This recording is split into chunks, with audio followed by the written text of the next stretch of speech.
Let's speak now to Neil Shawn, media correspondent and filmmaker. I mean, you met her, you knew Doris Day.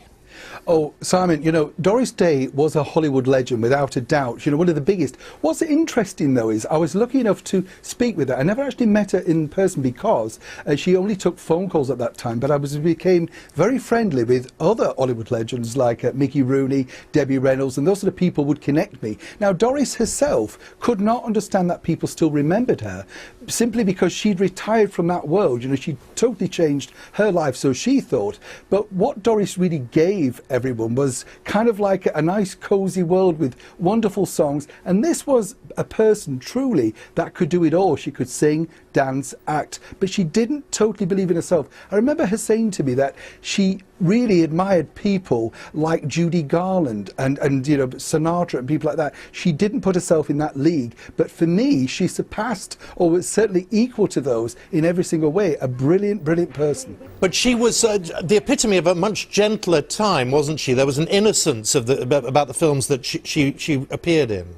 Well, you say that actually, Simon, but what she told me was when they first made, you know, the Rock Hudson comedies like Pillow Talk and that sort of thing, she said that actually some of the shots had to be reshot because Doris appeared in a negligee, and this apparently was very racy in 1959. Now, what we know now is, of course, she would have been incredibly safe with Rock Hudson, but at that time they were billed as this wonderful golden couple, and I think what people liked about it was the fact that she was kind of very glamorous. She was the every woman, the all-American woman, but people related to her because she was non-threatening, and I think that was part of her success, along with, of course, that magnificent golden voice and all those wonderful songs she gave us. But also a troubled private life, 4 marriages, the death of her son as well.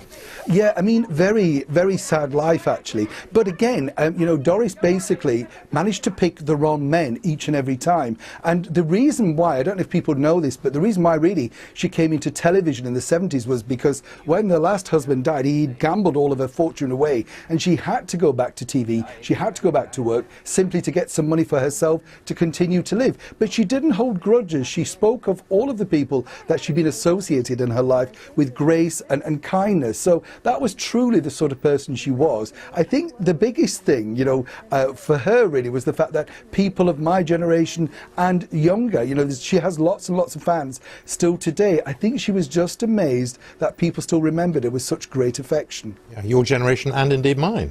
At the risk of you saying, as Doris told me one more time, of course in latter years she had another obsession, and that was animals and the welfare of animals. Well, that was her true passion. I think, you know, if she could have done another career, it certainly would have been involving animals. And it was an interesting thing because when she starred in a movie called Move Over Darling alongside James Garner, that was a remake of the ill-fated last Marilyn Monroe movie, Something's Got to Give. Doris even wore some of the costumes. But part of the attraction of that movie was the fact that it featured a dog. And that's the reason why she signed on. So if you can imagine the power of what, you know, if you're a Hollywood producer and you said, you know what, 101 Dalmatians, Doris, you're going to be in it. She'd have snapped that role up for sure. Neil, good to see you again. A pleasure. Thanks, Neil Shawn there. And tonight on BBC4 at